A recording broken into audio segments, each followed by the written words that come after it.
वेदाहमेतं पुरुषं महन्तम् आदित्यवर्णं तमसा परस्तात् तमेव विदित्वा अतिमृत्युमेति नान्यपन्था विद्यते अयनाय। ओम शांति शांति शांति ही। ओम नमस्ते जी। वैदिक संस्कृति चैनल पर आप सभी का स्वागत है। आज का विषय प्रारंभ करने से पहले वेद के संबंध में एक छोटा सा भजन लेंगे। सब वेद पढ़ें सुविचार बढ़ें, बल पाए चढ़ें नित ऊपर को। सब वेद पढ़ें सुविचार बढ़ें, बल पाए चढ़ें नित ऊपर को। अविरोध रहें रे जो पंथ गहें, परिवार कहें वसुधावर को। अविरोध रहें रे जो पंथ गहें, परिवार कहें वसुधावर को। ध्रुव धर्म धरें पर दुख हरें, तन त्याग करें भव सागर को। ध्रुव धर्म धरें पर दुख हरें, तन त्याग करें भव सागर को। दिन फेर बितावर देश बिता, हम आर्य कहें भूमंडल को। दिन फेर पितावर देश बिता, हम आर्य करें जगती भर को। तो पिछले दिनों आर्य समाज के तीसरे नियम पर हम विचार कर रहे थे, उसी क्रम को आज आगे बढ़ाएंगे। तो आर्य समाज का तीसरा नियम है, वेद सब सत्य विद्याओं का पुस्तक है। वेद का पढ़ना पढ़ाना, सुनना सुनाना सब आर्यों का परम धर्म है। वेद का पढ़ना पढ़ाना, सुनना सुनाना सब आर्यों का परम धर्म है। ये इसका दूसरा भाग है, इस पर हम विचार करेंगे। आर्य कहते हैं श्रेष्ठ व्यक्ति को। आर्य का एक अर्थ होता है ईश्वर पुत्र। ईश्वर पुत्र से तात्पर्य है जो परमपिता परमात्मा की व्यवस्था है, जो उसका साम्राज्य है, जो उसकी व्यवस्था को कायम रखे, वो ईश्वर पुत्र कहा जा सकता है। तो आर्य का ये कर्तव्य है कि वो ईश्वर के जो नियम है, ईश्वर की जो व्यवस्था है, उसको बनाए रखे। इसलिए कहा गया है वेद का पढ़ना पढ़ाना, सुनना सुनाना सब आर्यों का परम धर्म है। परम धर्म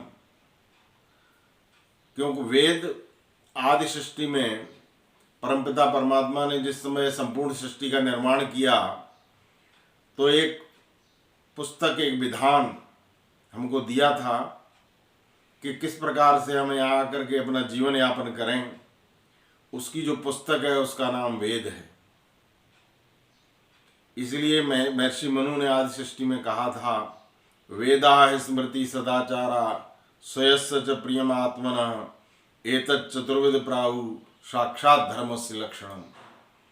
वो धर्म के 10 लक्षण एक जगह बताते हैं और दूसरी जगह इस श्लोक में 4 लक्षण धर्म के बताते हुए वो कहते हैं संक्षेप में कि वेद के अनुसार आचरण यानी वेद धर्म है। स्मृति, वेदानुकूल जो स्मृतियां हैं वो भी धर्म है। सदाचार, वेद और स्मृति के अनुकूल जो आचरण है वो भी धर्म है। वेदा स्मृति सदाचारा स्वयस्य च प्रियमात्मना एतत् चतुर्विध प्राहु साक्षात धर्मस्य लक्षणम। और जो अपने आत्मा को प्रिय है वो भी धर्म है। कई लोग ये सोचते हैं कि हमको लड्डू खाना अच्छा लगता है तो दूसरे को भी अच्छा लगता है, ये धर्म हो गया। ये धर्म नहीं है। लड्डू खाना जो है वो ये तो शरीर का धर्म हो गया, इंद्रियों का धर्म हो गया। आत्मा का ये धर्म नहीं है। आत्मा का धर्म कुछ और है। आत्मा, जिस समय ऋषि दयानंद ने सत्यार्थ प्रकाश में भी एक जगह कहा है कि जिस समय मनुष्य अच्छे कार्य की तरफ प्रवृत्त होता है, परोपकार के कार्यों की तरफ प्रवृत्त होता है, उस समय उसके मन में उत्साह, उमंग, निर्भयता परमात्मा की तरफ से होती है। इसी तरह से जब कोई व्यक्ति गलत कार्य करता है, चोरी, डकैती, व्यभिचार, कोई भी गलत कार्य करने की सोचता भी है, तो उसके मन में लज्जा, भय और शंका आ जाती है। ये है आत्मा का धर्म, ये परमात्मा की तरफ से है। परमपिता परमात्मा उस समय जब कोई व्यक्ति गलत कार्य करता है तो आत्मा में एक प्रेरणा करता है और उसको रोकता है। ठीक इसी तरह से जब कोई व्यक्ति अच्छा कार्य करता है तो उसको उत्साहित करता है। तो इसलिए महर्षि मनु कहते हैं, वेदा स्मृति सदाचारा स्वयस्य च प्रियमात्मना एतत् चतुर्विध प्राहु साक्षात धर्म से लक्षणम। वेद के अनुसार स्मृति, वेद और स्मृति के अनुसार आचरण, वेद, स्मृति और आचरण, इन तीनों के अलावा जो आत्मा की आवाज है उसके अनुसार जिसका आचरण है वही धर्म है। तो इस तरह से परमपिता परमात्मा कई तरह से हमको प्रेरणा देता रहता है। लेकिन ऋषि दयानंद आर्य समाज के तीसरे नियम में कहते हैं, वेद का पढ़ना पढ़ाना, सुनना सुनाना सब आर्यों का परम धर्म है। आप कहेंगे दुनिया में बहुत सी धार्मिक पुस्तकें हैं, वो धर्म क्यों नहीं? देखिए, वेद के अलावा जितनी भी धार्मिक पुस्तकें कही जाती हैं वो मनुष्यकृत हैं और वेद परमात्मा की वाणी है। तो परमात्मा का और मनुष्य का कोई मुकाबला नहीं है। मनुष्य अल्पज्ञ है, परमात्मा सर्वज्ञ है। इसीलिए मनुष्यों ने जो अलग अलग धर्म बनाए वो संप्रदाय कहलाए, और लेकिन परमपिता परमात्मा ने जो धर्म, जिस धर्म का उपदेश आज सृष्टि में संपूर्ण मानव जाति के लिए दिया था वो धर्म है। वेद के नाम पर संपूर्ण सृष्टि को, संपूर्ण विश्व को एक किया जा सकता है। लेकिन वेद के अलावा जितने भी धार्मिक ग्रंथ हैं, आज मान लीजिए एक पुस्तक मैं लिख देता हूँ, एक आप लिख देते हैं, दुनिया के बहुत से लोगों ने पुस्तकें लिखी हैं और वो कहते हैं कि ये धार्मिक ग्रंथ हैं। वो धार्मिक ग्रंथ नहीं है, वो सांप्रदायिक ग्रंथ हैं। और उन्होंने अपने अपने समय में संप्रदाय खड़े कर दिए, अपने समय में अपने ढंग से उन्होंने प्रकाश देने का तो काम किया, लेकिन वो धार्मिक ग्रंथ नहीं कहे जा सकते। वेद और उन ग्रंथों में इतना बड़ा अंतर है, जैसे एक तरफ सूरज है, दूसरी तरफ दीपक है। दीपक का महत्व है जब सूरज नहीं है, लालटेन का महत्व है जब सूरज नहीं है, मोमबत्ती, ट्यूबलाइट, बल्ब। लेकिन मोमबत्ती, ट्यूबलाइट, बल्ब, लालटेन, दीपक ये कभी सूरज की बराबरी नहीं कर सकते। इसी तरह से जितने भी सांप्रदायिक ग्रंथ इस दुनिया में हम सब लोगों ने सुने हुए हैं वो सब इसी तरह से हैं जिस तरह से दीपक, मोमबत्ती, लालटेन आदि। लेकिन वेद सूरज की तरह है। इसलिए ऋषि दयानंद चाहते थे कि वेद का प्रकाश जो आदि सृष्टि में परमपिता परमात्मा ने दिया था, वो जब तक ये सृष्टि रहेगी 4 अरब 32 करोड़ वर्ष तक, तब तक ये वेद का प्रकाश प्रत्येक मनुष्य तक बना रहे। प्रत्येक सृष्टि के अंतिम व्यक्ति तक भी वेद का ज्ञान जाता रहे, क्योंकि वेद में वो ज्ञान है। संपूर्ण विद्या, चाहे वो आध्यात्मिक विद्या हो चाहे पदार्थ विद्या हो, वेद में है। आध्यात्म विद्या तो उच्च कोटि की है और पदार्थ विद्या के सूत्र उसमें मूल रूप में मिलते हैं, जिसका विकास मनुष्य स्वयं करता है। पदार्थ विद्या को कभी विकसित करने के लिए अलग से प्रेरणा देने की आवश्यकता नहीं पड़ती, क्योंकि वह प्रकृति से संबंधित विद्या है। प्रकृति के आनंद लेने के लिए मनुष्य पदार्थ विद्या का विकास तो स्वयं करता है।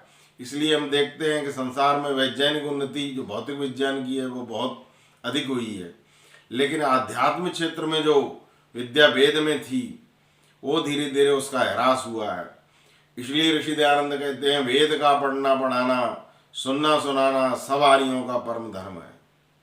परम धर्म क्यों कहा?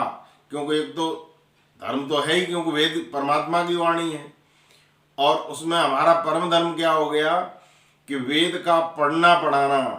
पढ़ें, देखिए पढ़ा तो हम तभी पाएंगे जब पढ़ेंगे, पढ़ेंगे ही नहीं तो पढ़ा क्या पाएंगे। इसलिए ऋषि दयानंद ऋषियों के शब्द देखिए, पढ़ना पढ़ाना, पहले पढ़ें फिर पढ़ाएं। सुनना सुनाना, पहले सुने फिर सुनाएं। वेद को पढ़ेंगे, पढ़ाएंगे, सुनेंगे, सुनाएंगे, तो जो आदि सृष्टि में जो वेद 4 ऋषियों ने संपूर्ण सृष्टि के कल्याण के लिए परमपिता परमात्मा ने 4 ऋषियों के माध्यम से वेद का ज्ञान जो दिया था, अग्नि, वायु, आदित्य और अंगिरा के माध्यम से, वो वेद का ज्ञान लुप्त नहीं होगा। ऋषि दयानंद आज से लगभग 200 वर्ष पूर्व, यानी 1824 में उनका जन्म हुआ था, 198 वर्ष हो गए हैं। उस समय ऋषि दयानंद यहाँ पर आए। उससे पहले 5000 वर्ष पूर्व जैमिनी ऋषि हुए थे।